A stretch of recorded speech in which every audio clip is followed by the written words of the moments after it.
Hi ಎಲ್ಲರಿಗೂ ನಮಸ್ಕಾರ. Welcome back to my channel. Actually ನೆನ್ನೆ ನೈಟು ಔಟ್ಸೈಡ್ ಹೋಗಿದ್ವಿ. ಆವಾಗ ರೋಡ್ ಸೈಡಲ್ಲಿ ಫಾಸ್ಟ್ ಫುಡ್ ಮಾಡ್ತಾಯಿದ್ರು.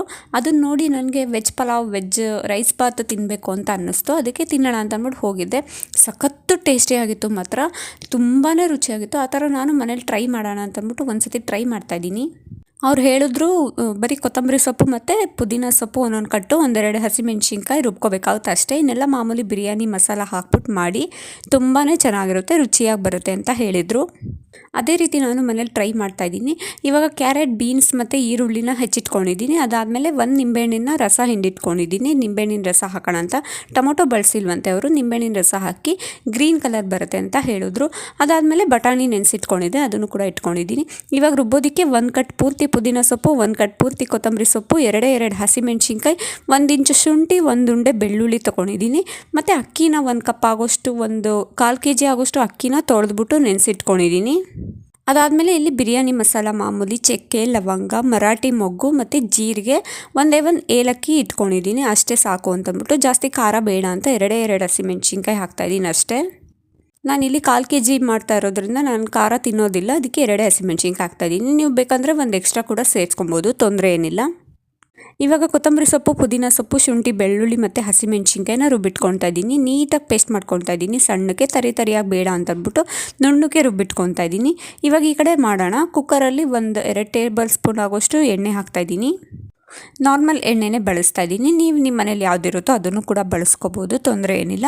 ಅದಾದಮೇಲೆ 1/4 ಚಮಚ ಆಗೋಷ್ಟು ತುಪ್ಪ ಸೇರಿಸ್ತಾ ಇದ್ದೀನಿ. ತುಪ್ಪ ಸೇರಿಸೋದ್ರಿಂದ ಸ್ವಲ್ಪ ಪರಿಮಳ ಬರುತ್ತೆ ಅಂತ ಅಷ್ಟೇ. ಎಣ್ಣೆ ಒಂಚೂರು ಕಾಯಬೇಕಾಗುತ್ತೆ. ಕಾದಾದಮೇಲೆ ಇವಾಗ ಬಿರಿಯಾನಿ ಮಸಾಲ ಇಟ್ಕೊಂಡಿದ್ವಲ್ಲ, ಚಕ್ಕೆ, ಲವಂಗ, ಮರಾಠಿ ಮೊಗ್ಗು, ಏಲಕ್ಕಿ ಮತ್ತು ಜೀರಿಗೆ, ಅದನ್ನು ಸೇರಿಸ್ಕೊತಾ ಇದ್ದೀನಿ. ಅದಾದಮೇಲೆ 1/4 ಚಮಚ ಆಗೋಷ್ಟು ಸೋಂಕಾಳು ಹಾಕ್ತಾಯಿದ್ದೀನಿ. ನೀವು ಬೇಕಾದರೆ ಅಜ್ವೈನ ಕೂಡ ಯೂಸ್ ಮಾಡ್ಬೋದು, ಏನು ತೊಂದರೆ ಇಲ್ಲ. ಎರಡರಲ್ಲಿ ಯಾವ್ದಾರು ಒಂದು ಯೂಸ್ ಮಾಡಿದ್ರೆ ತುಂಬಾ ಚೆನ್ನಾಗಿ ಪರಿಮಳ ಬೀರುತ್ತೆ ಪಲಾವು ಅಥವಾ ರೈಸ್ ಬಾತು. ಈಗ ಅದೆಲ್ಲ ಚೆನ್ನಾಗಿ ಒಂದು ಸ್ವಲ್ಪ ಎಣ್ಣೆಲಿ ಕಾದಾದಮೇಲೆ ಇವಾಗ ಪಲಾವ್ ಎಲೆ ಹಾಕ್ತಾಯಿದ್ದೀನಿ. ಆ್ಯಕ್ಚುಲಿ ಪಲಾವ್ ಎಲೆ ಅಂಗಡಿಯಿಂದ ತರ್ತಾರಲ್ಲ, ಅದನ್ನು ಹಾಕ್ತಾಯಿದ್ದೀನಿ. ಮನೇಲೇ ಬೆಳೆದಿರೋ ಪಲಾವ್ ಎಲೆನೂ ಬರುತ್ತೆ. ನಮ್ಮ ಮನೇಲಿ ಗಿಡ ಹಾಕಿದ್ದೀನಿ, ಇವಾಗ ತಾನೇ ಚಿಕ್ಕದು. ಅದು ದೊಡ್ಡದಾದ್ಮೇಲೆ ಅದನ್ನೇ ಯೂಸ್ ಮಾಡ್ತೀನಿ. ನೀವು ಬೇಕಾದ್ರೆ ಮನೇಲೇ ಇರೋ ಪಲಾವ್ ಎಲೆನೂ ಕೂಡ ಸೇರಿಸ್ಕೊಬೋದು, ತುಂಬ ಚೆನ್ನಾಗಿರುತ್ತೆ ಮಾತ್ರ ಅದನ್ನು ಹಾಕಿದ್ರೆ. ಅದಾದಮೇಲೆ ಇವಾಗ ಹೆಚ್ಚಿಟ್ಕೊಂಡಿದ್ವಲ್ಲ ಈರುಳ್ಳಿ, ಒಂದೇ ಒಂದು ಈರುಳ್ಳಿ ತೊಗೊಂಡಿದ್ದೀನಿ ಸಾಕು ಅಂತಂದ್ಬಿಟ್ಟು ಉದ್ದುದಕ್ಕೆ ಕಟ್ ಮಾಡಿದ್ದೀನಿ. ಉದ್ದುದು ಕಟ್ ಮಾಡಿದ್ರೆ ತುಂಬ ಚೆನ್ನಾಗಿ ಟೇಸ್ಟಾಗಿ ಬಾಯಿಗೆ ಸಿಗುತ್ತೆ ಅಂತ ಅಂದ್ಬಿಟ್ಟು ಅದನ್ನು ಒಂದು 3 ನಿಮಿಷ ಆಗೋಷ್ಟು ಕಮ್ಮಿ ಉರಿ ಕೊಟ್ಟು ಚೆನ್ನಾಗಿ ಫ್ರೈ ಮಾಡ್ಕೊಳ್ಳೋಣ. ಒಂದು ಸ್ವಲ್ಪ ಟ್ರಾನ್ಸ್ಪರೆಂಟ್ ಆದರೆ ಸಾಕು. ಅದಾದಮೇಲೆ ಇವಾಗ ಎಲ್ಲ ತೊಗೊಂಡಿದ್ವಲ್ಲ ತರಕಾರಿಗಳು, ಬಟಾಣಿ, ಬೀನ್ಸ್, ಕ್ಯಾರೆಟು, ಅದನ್ನು ಕೂಡ ಸೇರಿಸ್ಕೊತಾ ಇದ್ದೀನಿ. ಅದನ್ನೆಲ್ಲ ಹಾಕಿದ್ಮೇಲೆ ಒಂದು ಕಮ್ಮಿ ಅಂದರೂ 2 ನಿಮಿಷ ಕಮ್ಮಿ ಉರಿ ಕೊಟ್ಟು ಚೆನ್ನಾಗಿ ಫ್ರೈ ಮಾಡ್ಕೋಬೇಕು. ಎಣ್ಣೆಲೆ ಒಂಚೂರು ಫ್ರೈ ಆದರೆ ತುಂಬ ಚೆನ್ನಾಗಿ ಬರುತ್ತೆ, ಅದಕ್ಕೋಸ್ಕರ ಅಷ್ಟೇ. 1-2 ನಿಮಿಷ ಫ್ರೈ ಮಾಡಿ ಸಾಕಾಗುತ್ತೆ. ಇವಾಗ ಅದೆಲ್ಲ ಫ್ರೈ ಆದಮೇಲೆ ನಾವು ರುಬ್ಬಿಟ್ಕೊಂಡಿದ್ವಲ್ಲ ಮಸಾಲೆ, ಅದನ್ನು ಕೂಡ ಸೇರಿಸ್ಕೊತಾ ಇದ್ದೀನಿ.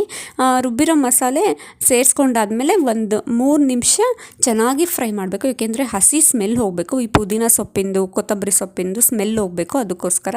ಅದಾದಮೇಲೆ ಇವಾಗ ಅದೇ ಮಿಕ್ಸಿ ಜಾರ್ಗೆ ನಾನು 1:2 ನೀರು ಸೇರಿಸ್ಕೊತಾ ಇದ್ದೀನಿ.